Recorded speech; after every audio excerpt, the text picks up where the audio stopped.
Welcome to Man Does Tech, where I solve the problems you didn't even know you had. In this video, I will explain how to make curly hair for short hair. To begin, ensure your hair is clean and damp, as this provides the ideal foundation for lasting curls. Next, apply a generous amount of heat protectant and a curl-enhancing mousse from root to tip. This dual application protects your strands and helps define your future curls. Finally, divide your hair into small, manageable sections, roughly 1 inch to 2 inches wide, preparing it for the curling process. Now let's get to curling. Select a small curling iron, ideally with a barrel size between 1/2 inch and 3/4 inch, perfect for short hair.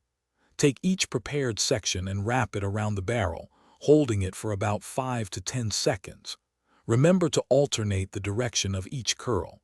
This technique prevents a uniform, unnatural look and adds beautiful volume to your style.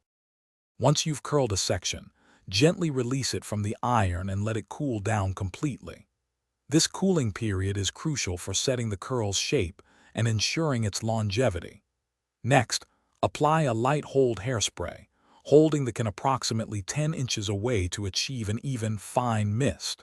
Resist the urge to touch or brush your curls until they are entirely cool and set, preserving their definition. For the finishing touches, gently separate your curls using just your fingers. This action adds volume and creates a softer, more natural appearance. Then, apply a small amount of anti-frizz serum to enhance shine and smooth any flyaways, giving your style a polished finish. To maintain your beautiful curls on subsequent days, simply use a curl-reviving spray or a light mist to reactivate their bounce and shape. Thanks for watching. If you found this helpful, don't forget to like and subscribe.